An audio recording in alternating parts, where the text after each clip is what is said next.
So this is the time for some Dhamma exchange, conversation.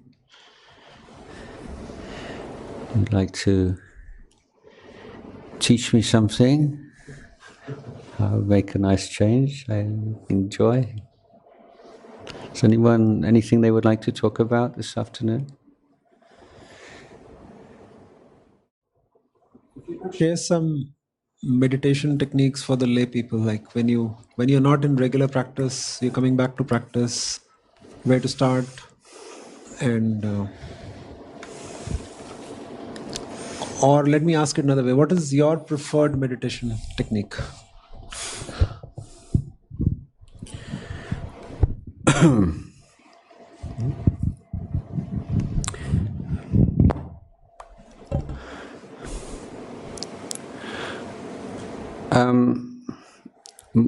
My suggestion is that you choose one meditation technique as your primary meditation, and that you have 2 or 3 other techniques as auxiliary techniques.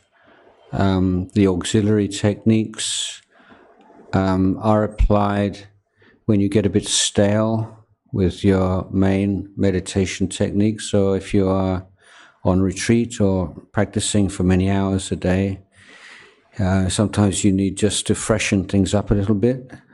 But also these auxiliary techniques can be applied as antidotes to particular problems. So the 3 classic auxiliary, if you're taking the breath as your main technique or whatever it may be, then reflections on death, the loving kindness meditation, and the body contemplations. So those 3 are very powerful and effective techniques.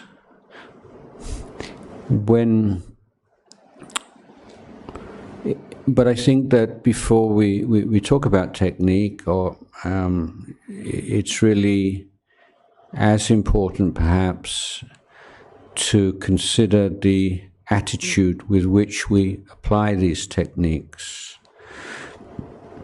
And in the 4 Iddhipadas, the 4 roads to success, we start off with chanda. I was talking about this yesterday evening. And chanda, this will, this aspiration and desire for Dhamma, desire to practice, leads to effort, which leads to citta, which is another word for concentration. And vimamsa is a term for wisdom. It's one of the many forms or expressions of wisdom. So this and many other teachings of the Buddha remind us that the foundation for applying any technique is right motivation. And if when you sit down to meditate, you just take stock of, the readiness of the mind for meditation. Sometimes there's a resistance in the mind, sometimes there's a lot of agitation, sometimes like dullness, and it's good sometimes just to stop and just to massage the mind a little bit before you start to make use of it. And that may include just recollecting, the reasons why you're meditating, your initial inspiration, or recollecting the virtues of the Buddha, of the Dhamma, of the Sangha. And the more often you do this, the more fluent you become, and it can become a very quick, just a few seconds or a minute or 2 is just to bring the mind to that state in which it can apply the technique effectively. So I think one way of talking about meditation techniques is to consider them as discursive and non-discursive methods, or in other words, methods that use the thinking mind and those which don't. So we see anapanasati, or the scanning of the body, you're not using the thinking mind at all.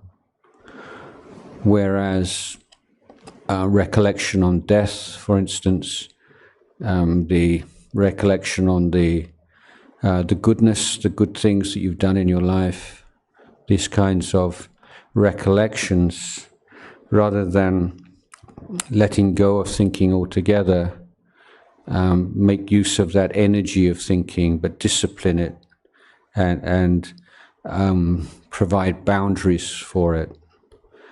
So you're thinking in a systematic fashion. My favorite analogy here is of someone giving up cigarettes. So you can either just say, right from this moment onwards, no more cigarettes, or you can say, okay, today 19, tomorrow 18, and just go work down. So if you put your mind on your breath, it's like no more cigarettes. Here the addictive drug is thinking, you see, but with the second approach, then you say, okay, you want to think, you've been thinking all day, you lead a busy life, and you use your brain to make money. You can't just switch it on and switch it off at will. So you take this steady approach where you say, you want to think, okay, think about this within these boundaries, point 1, point 2, point 3. And that way, the thinking gradually diminishes. And then you get to a point with this discursive meditation where thinking just becomes really like heavy. You just can't be bothered to think anymore. And from there you can move on to the non-discursive meditations in a very kind of natural and enthusiastic way. So whatever the technique might be called, and if we'd use the traditional terminology of samatha and vipassana, I think that practically speaking, we are looking to take the mind beyond the 5 hindrances. So if you're starting off, if you're looking at physical sensations throughout the body, trying to maintain equanimity in the face of physical sensation, or you're maintaining awareness of the inhalations and exhalations, or you're using the thinking mind in a skillful way, your goal is identical. Your goal is to take the mind beyond the reach of the 5 hindrances, because that's when samadhi arises. That's when when any kind of penetrative insight into 3 characteristics can take place. If there's still hindrances in the mind, then it's only a very superficial insight that can take place. So this is a meeting point, a common factor. And when the Buddha described the suffering or the drawbacks of the hindrances, you say that the hindrances prevent peace of mind and they prevent wisdom. So they are a hindrance both to what we call samatha or vipassana, or to peace of mind and to the wisdom faculty. So our challenge in the meditation is to take the mind beyond the 5 hindrances, and we choose a technique which is most equipped to do that. Now, in the course of applying your primary meditation technique, if you have some thought, some memory, something come up in your mind and you recognize it and you just very kindly but resolutely put it down and return to your object. And in many cases, if that's a rather superficial hindrance or interruption, then merely being aware of it is enough. It just disappears. But it can also happen that your mind returns to the same thing again and again and again. And that's an indication that there's some kind of imbalance there, and it's something that needs to be recognized, and that specific antidote needs to be applied. So my understanding of samatha is not sort of a one-pointed concentration, but samatha is an umbrella term for all of the techniques that you apply to fashion the mind, to change the mind, to deal with problems. It's the whole culture of mind, is the samatha, and the vipassana is that which is directly involved in seeing the three characteristics. But these two things have to work together. So if the mind is a lot of sensual desires in the mind, and the mind just keeps returning to them as obsession with them, then this is a clear indication that we need to apply these reflections on the lack of beauty of the physical body, the asubha side, to redress that balance, because we're just seeing one particular side of the body. Or if the mind is very depressed, then meditations which will bring up, or recollection of all the good actions and the things that we're proud of in our lives. And when you think in this way, then you can feel this emotion, this kind of joy arising in your mind, and then you can take that joy, the experience of joy, as your meditation object. And that's in many ways can be a real shortcut to going beyond the hindrances. If you're feeling very lazy, and then reflection on death and the uncertainty of life, and as a means of bringing up some sense of urgency. One of the important phrases in Pali language, one that important to me, is Dhammapatipata, which means practicing Dhamma in accordance with Dhamma. So it sounds like it's a circular, what does that mean? But the word Dhamma in this sentence, or in this phrase, two occasions, the meaning is not the same. So I would translate this as meaning applying particular Dhamma techniques which are in harmony with the main principles of Dhamma. So once you've clarified what these main principles are, then you can be somewhat creative in terms of actual practices. So in the fine detail, you don't have to do everything according to the book, in other words. You see, you have a particular challenge, a particular problem, and you say, how could I deal with that in a way which is within the boundaries of Dhamma?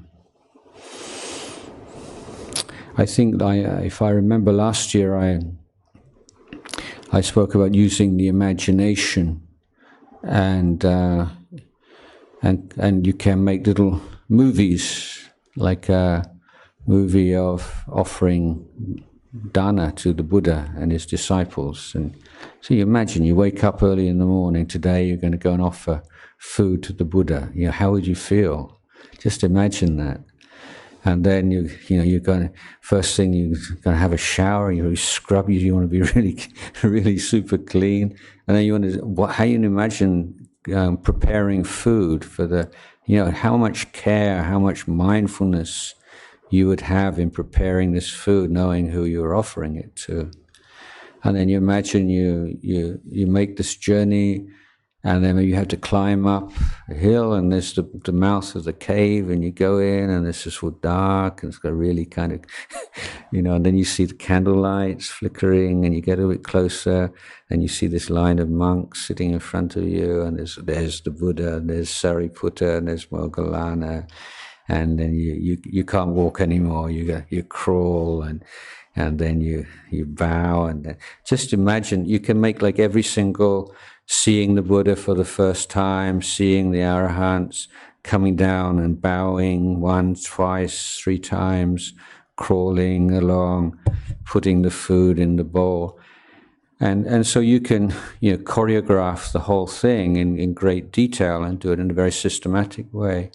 And this is, you won't find this method in any of the suttas or in the Visuddhimagga, but I would say it's something which is in harmony with and within the boundaries of Dhamma. It's a practice which is intended to bring up emotions which are conducive to growth in the teaching and growth in practice. So I would encourage you to experiment a little bit. There's not, it's not, nobody's going to sort of rap you over the knuckles if you do something that's not in the books. You can just try stuff out and make mistakes and learn from them.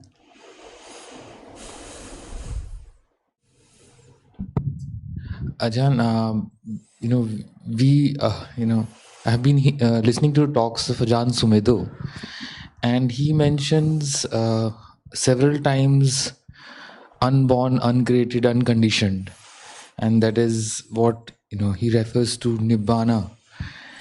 And I've been contemplating about that, and also thinking about if there is unconditioned, it should be available to me right now, not after I practice, because then it will become conditional to practice. In that sense, some glimpse of Nibbana should be available to us right now, rather than a goal that we reach after we practice and complete our journey. So can you give some reflections on that? Yeah, well, one of the most common analogies would be that we're removing the veils or the covering and the obscurations that prevent us from seeing that.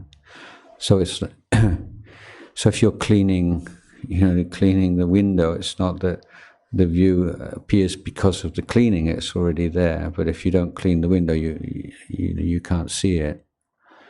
So certainly Nibbana is not the result of a process, but it's something which is realized or penetrated by removing all that covers it or obscures it. There are. This actually, I remembered this after Q&A this morning about is Nibbana, can Nibbana be captured in this phrase non-attachment? There is a sutta, at least one sutta, where a sotapanna or someone who's on the first 2 levels of referring to Nibbana as like the water at the bottom of a well. And he said, I've got to this stage now where I can see the water at the bottom of the well, but I have no bucket to pull the water out. That was how a sotapanna expressed his, what he felt he needed to do. So any kind of analogy for something as profound as this is only going to work on certain, but at least it gives some kind of feeling of the issue, I think. So, Ajahn, I wanted to understand the relationship between habitual thinking versus mindfulness. Between, sorry? Habitual thinking and mindfulness. And what happens is that when one becomes aware of a meditation object, or to say that one is mindful, then for that particular moment, the thinking stops. And one can obviously do conscious thinking, being aware of the gaps or consciously thinking what's there. But there's no habitual thinking where the thoughts are coming or going. And then suddenly when the meditation object drops, then there is this habitual thinking which goes on without one's control over it. So is it right to say that during those moments of mindfulness with particular meditation object, there is no habitual thinking happening? And is that way to understand mindfulness? I think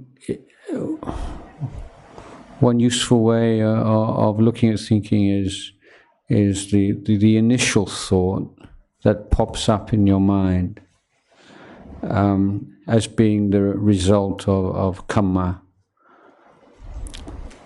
For instance, there's a sound and it stimulates a thought.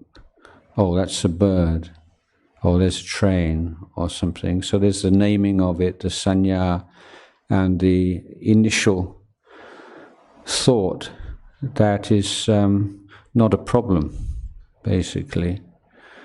It's just a normal functioning of the brain. But where we see the role of mindfulness is in how we relate to that initial thought. So without mindfulness, then the mind tends to grab onto that thought and then add onto it and make a story out of it. And that's the kind of the habitual thinking. Whereas in the presence of mindfulness, then you have a choice whether or not to pursue that thought, because that thought might actually be kind of useful thought. So if you, for instance, you were to hear a sound and the thought came into your mind as, oh, someone's fallen over, it's a child's fallen over crying, then you don't want to just let that go, probably. You want to get up and make sure that the child is safe. So that sense of evaluation of that initial thought, and whether it's something just to let go of, or whether it's something to take notice of, whether it's significant, insignificant. These are the options that mindfulness gives you. So in the case that there is maybe some kind of insight arises on something which is some thought relating to impermanence or to dukkha or to anatta, then you might consciously take up that thought and pursue it, and as a means of reflection on the Dhamma. But then it is a mindful reflection rather than a simple habitual thinking. When the technique of dealing with like agitation that I found very useful indeed is simply to be mindful of the thinking. So when you have a crazy agitation, the tendency is just to try to fight it and just sort of like struggling with a wild animal. But my preferred method could be an analogy of children playing in a dark room under the stairs, being naughty, and the parent opens the door, puts on the light, and says, "Carry on. I'll just stand there and watch." And of course, the children don't do that anymore. But the parent hasn't done anything. The parent hasn't warned them or told them off, or all he's done is simply turned on the light and stood there watching. And with mindfulness, then that's what usually happens with crazy thinking. You're not fighting it, but you're not indulging in it. You just go ahead. Where does this go to? A good exercise is just to try to think for a minute without stopping on a topic.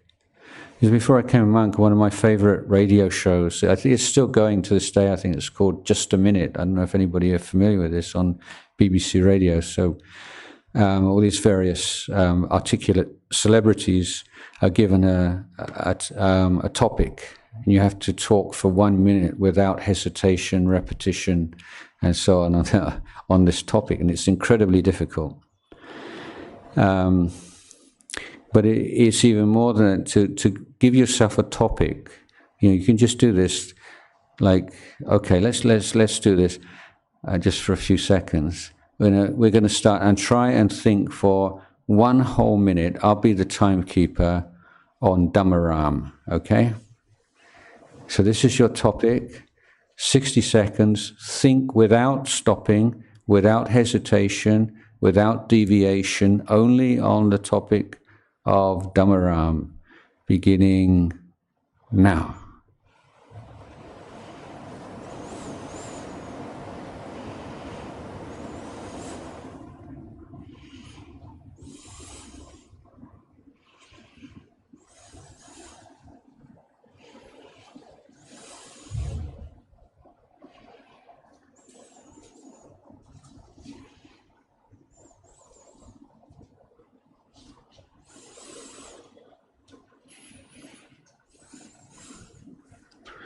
Okay, that's not a full minute, but that'll just give you some sense of how impossible it is. And I don't know if, I'm assuming your mind's somewhat similar to mine, is that when you really try to think of something, within a few seconds, it's just like garble. If you maintain this, you're not allowed to stop and sort of recalibrate, but you have to just keep going without hesitation.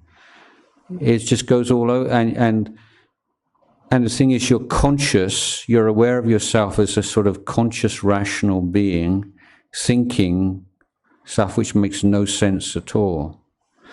And seeing thinking, conscious thinking, as completely out of your control is quite an important insight, I think.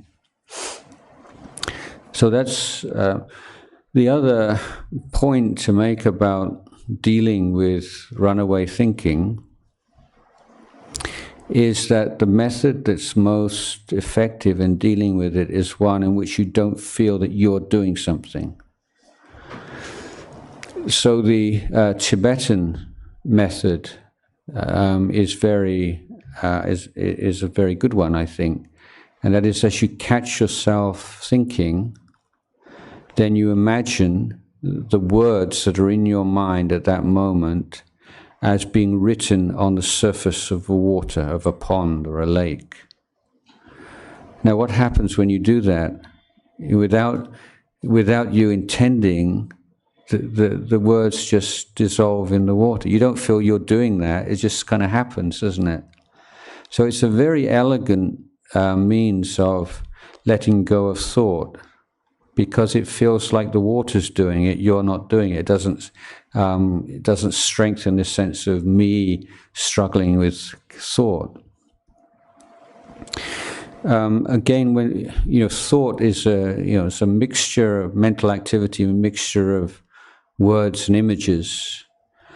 So again, something which is very useful for words and sentences and thoughts is just to consciously add on a sentence ending phrase. So you think, well, after this session of Q and answer, I'm going to go down and have a cup of tea, and then you catch yourself. You see, and you say, soon after this session of Q&A, I'm going to go down and have a cup of tea, and that's anatta, or that's impermanent, or so you find a way of just very, say, elegantly adding on to the end of this stream of thought in a way that it ends on this recollection of one of the three characteristics. So then the thought actually strengthens the perception of the three characteristics rather than taking you away from it. So these are skillful means that you can try in your meditation. This is one of a clarifying question. Many times during meditation, if I let the thoughts come and stay, I find that these thoughts are about something that I've been concerned about, like something unresolved. So letting the mind dwell on it, it kind of automatically flushes them out of the body of concerns and like allows for freedom to pursue. So sometimes I felt that it's just okay to let it be, like don't try and push it away or do anything with it, just, and it will kind of find a resolution, maybe sometimes an action to be taken after meditation is over, but it's like a reflection which is not so much like a compulsive thing, but as a, I mean, I would like to categorize it as wholesome. I just want to kind of have the clarification from you. If Yes, there are many, as I say, different approaches possible here. The two things that are to be avoided are to allow this sense of enjoyment of the thought, or rejection and aversion towards the thought, because both of those reactions feed the thinking. But if there's simply a recognition of this is a wholesome thought, and just allow it just to peter out by itself, then that's a reasonable need. But there is a sutta in the Dveda Vitaka Sutta in the Majjhima Nikaya, where the Buddha said he was, as a bodhisattva, he was able to separate thinking into two kinds of thinking, wholesome and unwholesome thinking, and to think only wholesome thoughts. They were completely free of unwholesome thoughts, and his mind was full of only wholesome thoughts day and night. But after a while, he said it was tiring. And so I put down the wholesome thoughts as well. So even goodness and wholesome thoughts can be tiring sometimes. But yes, I think it's a good point you made, though, that sometimes these thoughts, they're reflecting legitimate concerns in our life, and that's that relates also to something I was talking about this morning, where we're coming to the real world and we're getting what's really going on here. You know, what's the real cause of our dukkha, and what are we really worried about? And because often we can have this sense of discontent and then misinterpret its cause and think it's because we don't have enough money, or because some worldly ambition is unfulfilled, where in fact when we look more closely within, it's something else entirely. But we get to know what are the thoughts and the views and the desires and the fears which are motivating our activity and our speech and our conduct in daily life in a way that would be very hard to isolate otherwise. a little more when I ask, if I may ask. Can I ask a little more? Can I add to my question? Yeah, thanks. So if during meditation I allow a certain part of the meditation time for thoughts to play around and it leads to some clarity, is it good to be included in the practice, or should I put a discipline that do that after meditation? It's better after meditation, really. When you go into meditation again, you should have some clear plan, and you don't want to be changing your plan and while you're meditating. So if for some time you say, okay, today if some thoughts come up, I'm going to allow them, and as a particular strategy for a particular meditation. But otherwise, I would just put them down and attend to them after the meditation is completed. Thank you. Yeah, thanks.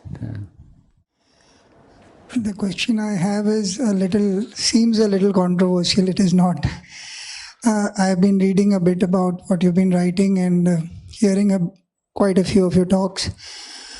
You tend to use the word Buddhist quite often, although every time I hear it, there are a lot of people who are not any kind of practitioners. But dukkha is universal.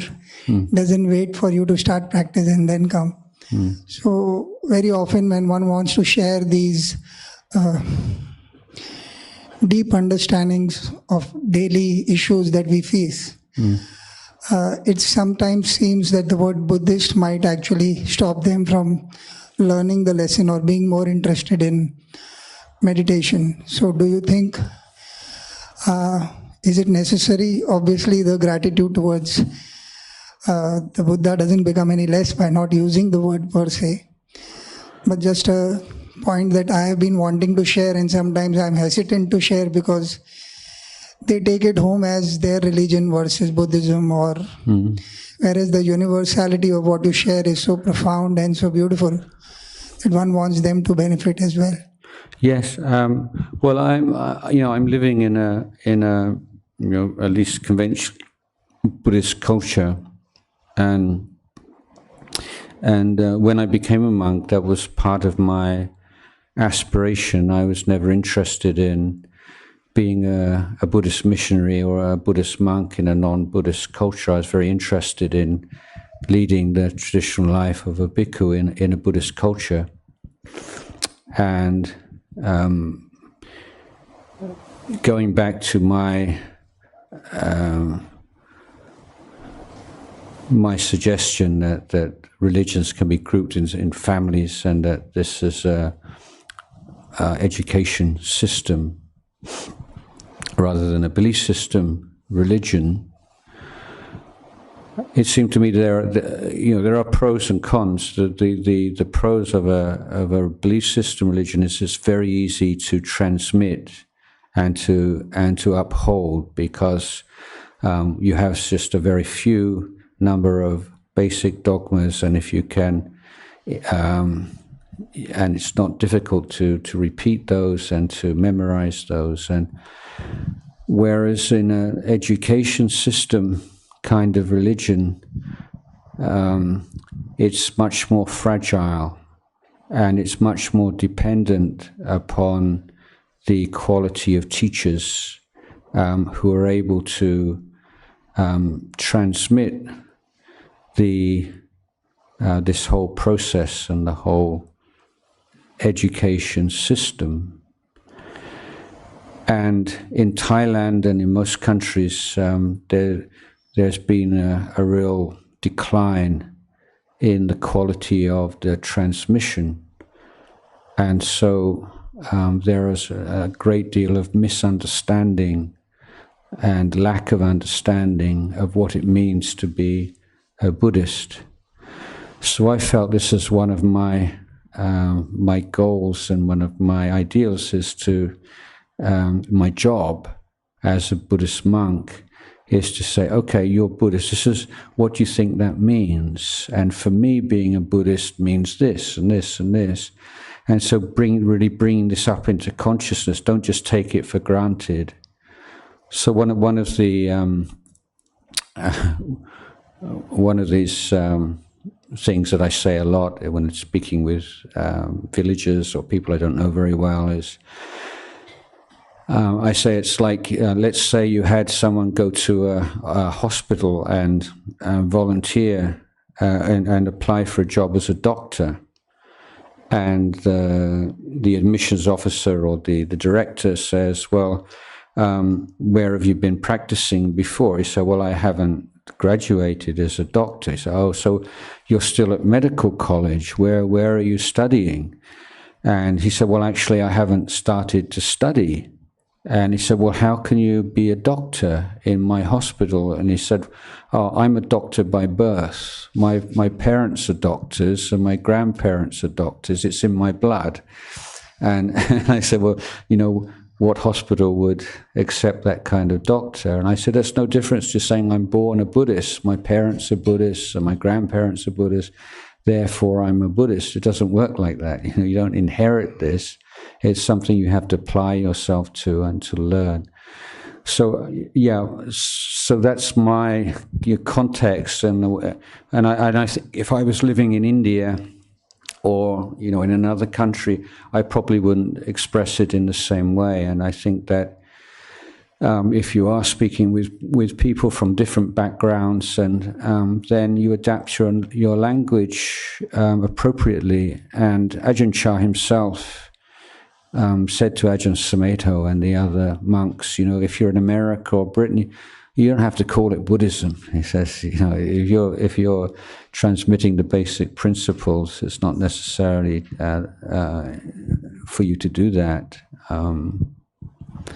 So returning to that phrase just now, like the Dhamma, which is in accordance with the Dhamma, you're choosing words and vocabulary and so on, which is honest, is true to the principles, but in the details and the idioms that you use, then you can adapt them accordingly.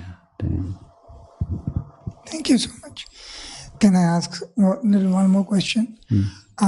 Would you want to talk a little about what kind of work are you doing with the education system? To what? In Thailand. The education. In the morning you spoke something about that you're doing some work with education systems in Thailand. What kind of work is that? Well, I think I arrived in Thailand with rather naive and unrealistic ideas about what I would meet in Thailand, and having any book that you read will tell you, Thailand's like 90-something% Buddhist, and I thought, well, it must be like heaven on earth, as a Buddhist myself. But then if you what is the kind of like the bottom line for a Buddhist is a householder, and if you look at the books, and you would say probably 5 precepts, and then you come to Thailand, and how many people keep 5 precepts? It's probably not 5% of people keep. I don't know. I mean, it's not an impressive amount. But what troubled me more than that was, it seemed to me that the modern economic, social, cultural development of the country had almost an untraceable elements of Buddhism in it. I just couldn't see the Buddhist influence, and realized that the people who are in positions of power, these are people who graduated from MIT, Harvard Business School, Oxford, Cambridge, and while in their private life they might consider themselves Buddhist, in terms of their intellectual life and the way that they looked at the world and they looked at society, it's very little of Buddhism in it at all. And I felt this was a great shame, particularly as the Buddhism in Thailand is a great deal of unity in it. Certainly there are different sects and different groups, but the basic understanding of Buddhist teaching is harmonious. So it seemed to me that that's a real advantage, that the country, a resource for the country. So in the education system, I found that most of the wealthier people in the country, from middle class upwards, if you had enough money to send your child to private school, within the country they would go to Christian schools, Catholic schools, and if you were the real elite, maybe they go to boarding schools in England or America. So the people who are like the governing class, if you like, growing up with very little Buddhist influence, unless their family happened to be particularly devout.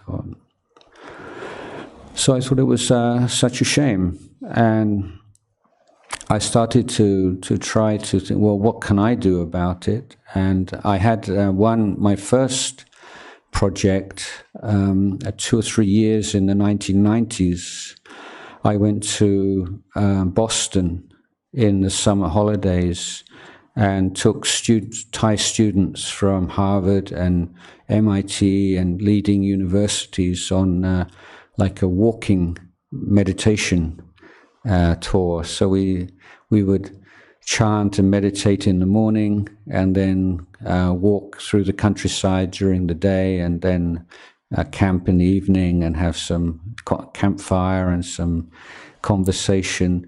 So I didn't think that university students would want to do like a 10-day retreat or something like that, but for them to have a chance to be able to talk with a Buddhist monk and just to converse and just speak in a very kind of natural way. Unfortunately, my other responsibilities were just too many at that time for me to maintain that program. Although some of the students who were involved in it are now parents at the school where I teach, or else and still have some contact with them. So eventually, one of my family, my students, the daughter had a kindergarten school, and she became rather frustrated about what the kind of education she was able to give the children. And the decision had been made to expand into primary school on the same site, and felt it was a time for some reassessment of exactly what she wanted to do, what she wanted to offer in the school. And there had been some talk and some 1 or 2 books about the possibility or the concept of a Buddhist education. And so that's how I became involved, because it's very much what I was interested in. And we sat down and we just talked through what the principles that we felt would be good examples. So they have to make a commitment to keeping the 5 precepts and to regular meditation retreats. So we have an annual meditation 7-day retreat, which I give for all the teachers in our schools. And so one of the first meetings we had, and when we were mapping all this out, I was the presiding, the chairman of the meeting, and the teachers divided into 2 groups: the more senior ones and the younger ones, over the question whether meditation retreat should be compulsory for the teachers. So all of the senior teachers said yes, of course, should be compulsory. And all the younger teachers said it should be voluntary. So I had the presiding vote. So my decision was we should take the middle path. It should only be compulsory for those who don't volunteer. So that was our principle. And it's worked ever since. Yeah.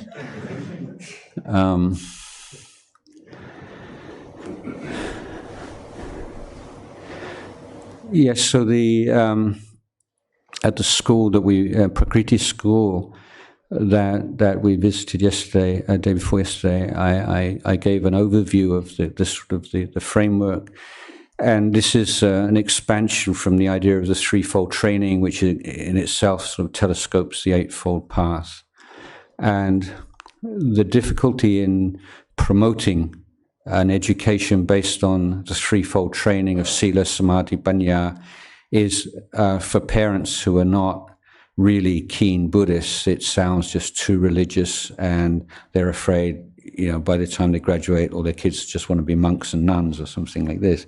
So we say this is not what that's about. So I felt that there was a real need to find some alternative a schema and way of transmitting what we're trying to do, which would bypass those kinds of that kind of difficulty. And I came across teaching of the Buddha in which he, like every great teacher, he just freshens things up a bit, saying the same things more or less in a slightly different way. So instead of Sila, Samadhi, and Panya, he talked about the development of the relationship of the human being to the natural world, or the material world, the education of the human relationship to the social world, and then the development of the heart and the development of wisdom. So it's the same ground, but presented in a slightly different way. And I felt, this is something that could really work in an educational context.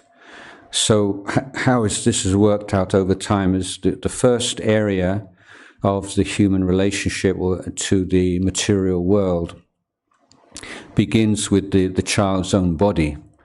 That's the material world that you take direct responsibility for, and that you have to have a wise relationship to. So it starts off with human biology and exercise and nutrition, sex education, or whatever, that all the things you need to know about your relationship to your body. And then the second sphere would be all those elements of the material world which you have a daily relationship, and this would include technology and social media, all these kinds of your possessions and your relationship to money, and so on. And then the third concentric sphere, as it were, would be the natural world and the environment and your relationship to the environment.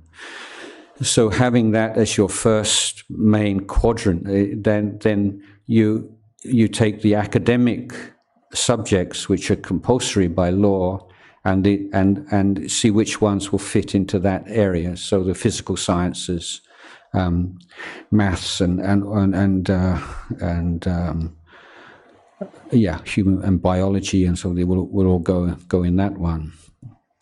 And then the second area is the area of the human relationship to the social world.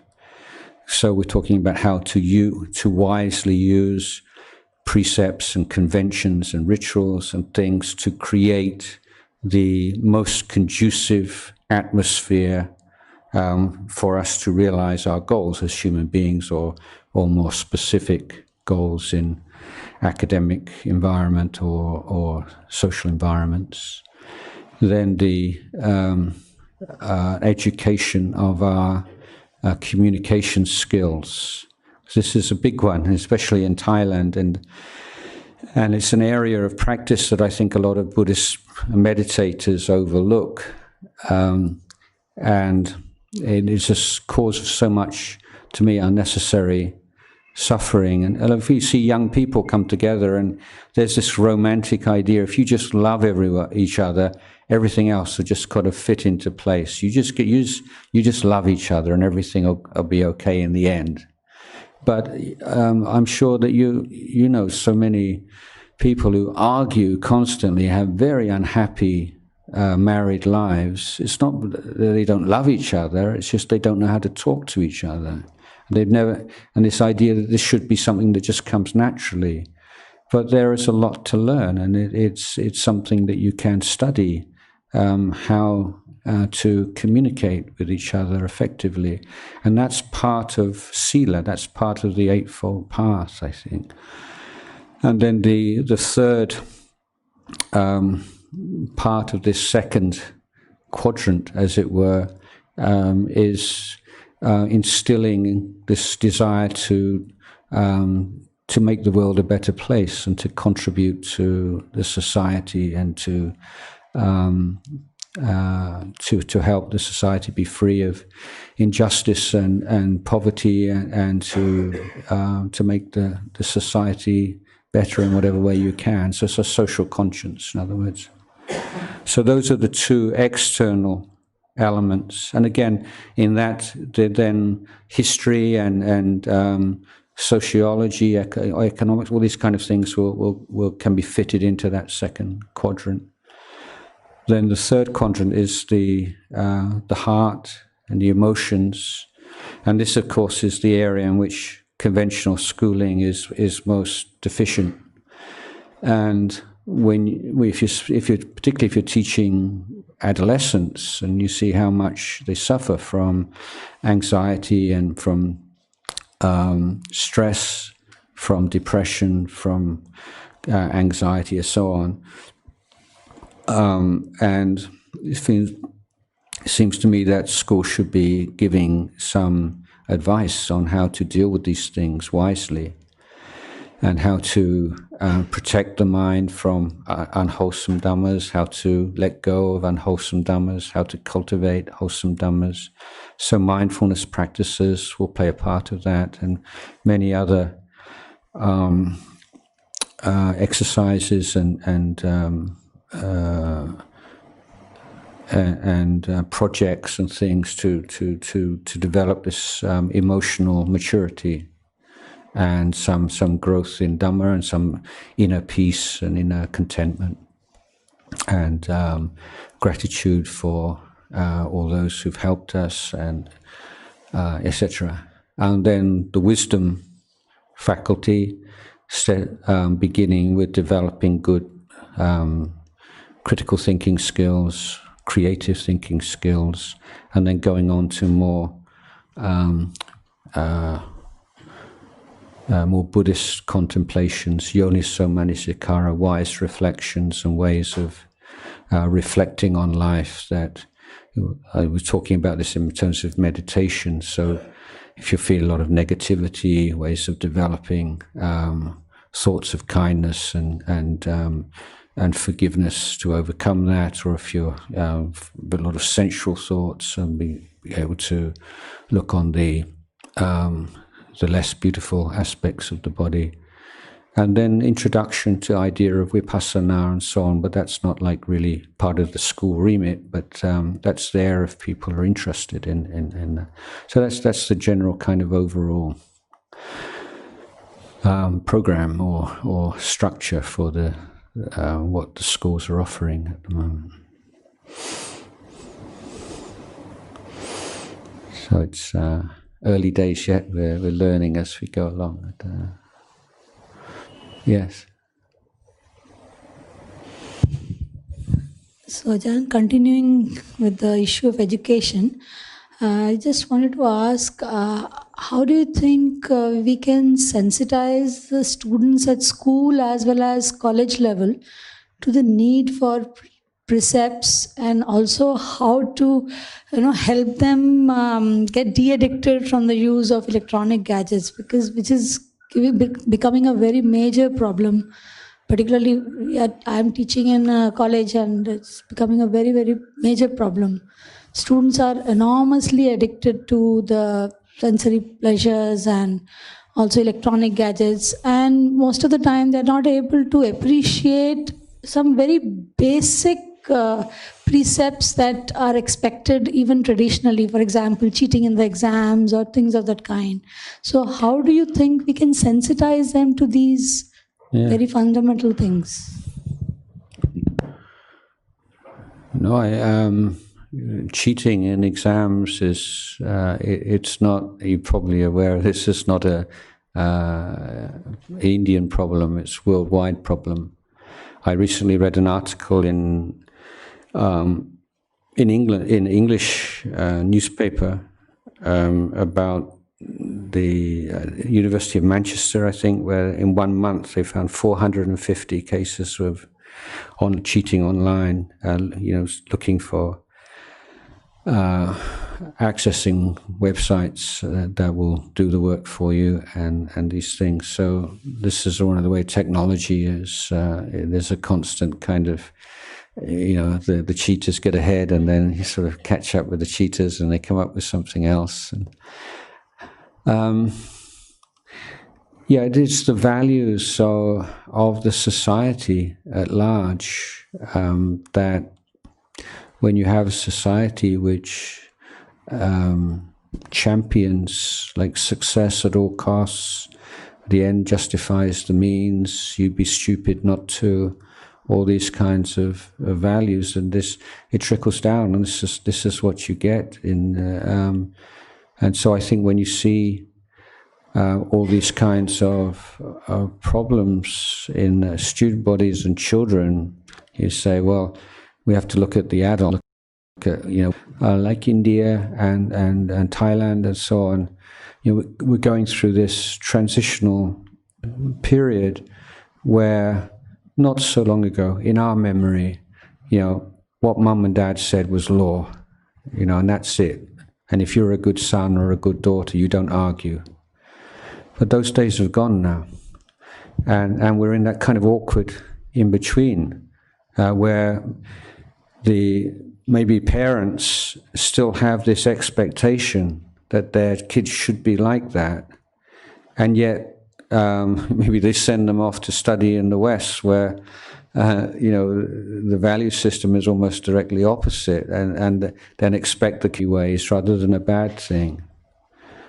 When parents in Thailand come to me and say, my son, I've been taking my son and my daughter to the temple since they were small, now they're in their teens and they rebel and they don't want to go, and my son says he's not a Buddhist anymore, he doesn't have a religion and he doesn't see the value of it, and I just feel despair. And I say, well, no, I mean, that's actually very good. So your son, I sympathize with your son more, if you can't justify why you do what you do, and then I don't blame him for thinking it's superstition. So you have to be able to work this out and to be able to explain it, and so I think it's a good thing in that way. Rather than we all just take these traditions for granted and somehow we take the child to the temple and somehow like osmosis he'll just sort of suck up all this goodness and become a good person. That's not necessarily going to happen. Today that we're all concerned with right here and now, our families, our schoolrooms, our workplace, our society. And as human beings, given all our flaws and our faults, and what is the best we can do to create a conducive, healthy atmosphere at home and in the workplace, and what's the bottom line? So I would suggest bottom line for human flourishing is sense of safety. If you don't feel safe in your house, if you don't feel safe in your neighborhood, then it's very unlikely that you're able to cultivate any more profound spiritual values. It's just too much stress just keeping yourself together and your family together. Even if you have, you have a fully enlightened arahant, or you have a Sadguru on speed dial, or on FaceTime, or living at the bottom of your garden. If you're surrounded by violence and prejudice, and every time your child goes out the house, you're on tenterhooks till they come home, you're not going to get very peaceful. So, Buddhism is not just saying just close your eyes and let go and everything will be okay. That's not what the Buddhist taught at all. He didn't just teach the Dhamma, he taught the Dhamma and the Vinaya. So these two things go together. So the Vinaya is not just the monk's rules, as how it's often understood, but it means all the ways in which we create through laws, agreements, conventions, regulations. We create the best possible environment we can for us all to grow in Dhamma. So for a householder, the proposition is that the best way we can do that is through keeping precepts. So we start off again with human nature. So let's say you get angry about things, okay, and if your anger reaches a certain point and you lash out and you act violently. So you can't, as an act of will, you sort of have a change of heart, and you say, from now on, I'm never going to get angry with anybody. I'm just going to feel love and compassion. Now I'm a disciple of the Buddha, or I'm now a disciple of my Guru.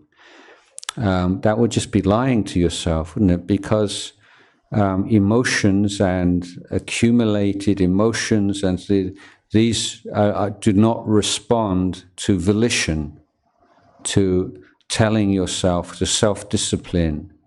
You can't decide to feel a different way, but you can decide not to act upon those feelings.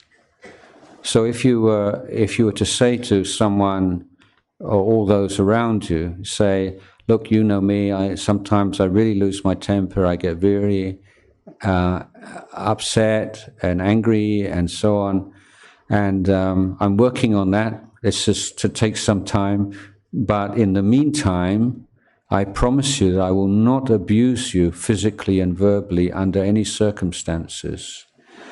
That's difficult to do, but it's workable, it's doable, and a lot of people do it. And if someone says that to you, someone you're living with or someone is close to you, you just relax, don't you? You just feel safe. And so keeping precepts is often, why young people in particular, it's like you're taking away their human rights to self-expression, or you're putting them in a cage or in a jail, and it's not right, it's not fair, they should be free. But that's not the best way to present what precepts are. And these are gifts. These are gifts of safety to all those around. You're allowing people to feel safe. I'm not going to harm you. I'm not going to steal from you. If you're my spouse, I'm not going to cheat on you. I'm not going to say that I will never feel attracted to anybody else, that you're the only one. Maybe that's true when you first fall in love, but not forever. So you say, I'm just a normal person. Sometimes I feel attracted to that but I will never act upon those feelings. I will never do anything behind your back to hurt you. And you can relax, can't you? You don't expect your spouse to be, Superman or Superwoman and just perfect in every way. But it's a workable standard. It's something that you can relax with and feel comfortable with. So precepts is a way of giving a gift of safety, and if we all do that, then it's obvious, it's not an act of faith, just how good that feels. And wouldn't you rather live an environment where you can trust everybody around you and you feel comfortable with them, and you don't have to worry someone's going to steal from you, or someone's going to try and take your boyfriend away from you, or it seems to me quite obvious that this is the most intelligent way of living together as human beings. So just saying, it's just smarter to keep precepts. It's kinder, it's smarter, it's just superior in every way. So I think we need to come back to say how we're explaining these things. We're saying you should, you do that's bad, you go to hell, it's destroying the society. And But this is communication skills also. With mobile phones and things, I think it's important.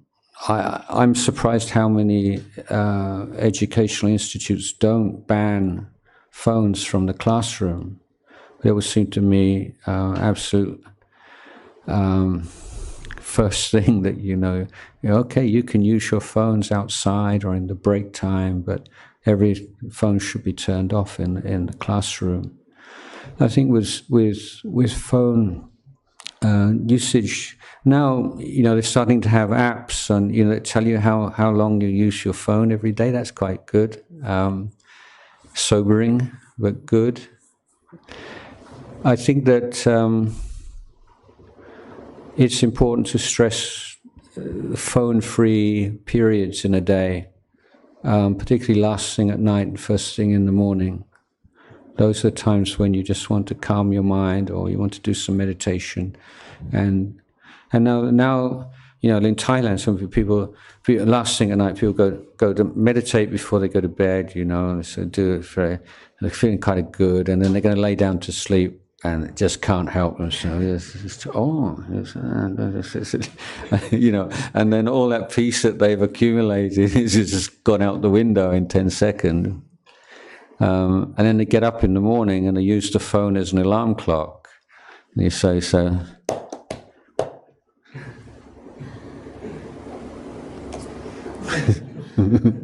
So it's like last thing at night and first thing in the morning, you're plugged in before you go to bed at night, and first half an hour or an hour in the morning at the very least.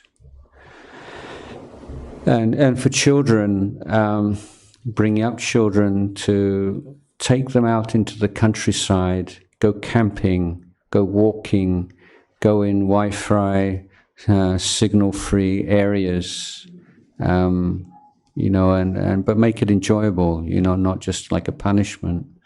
And so you say, yeah, we had a great time today, didn't we? And we didn't look at our phones once, and that's a good thing to do.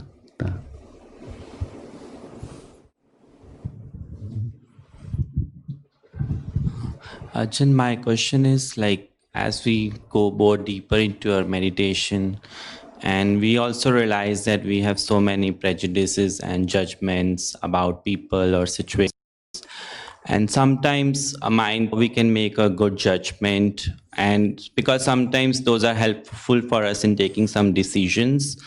So can you elaborate on that? If they are right or wrong, we don't get overpowered by them and end up taking unfair decisions, and be more objective in our approach, and rather than being completely influenced by those prejudices and judgments.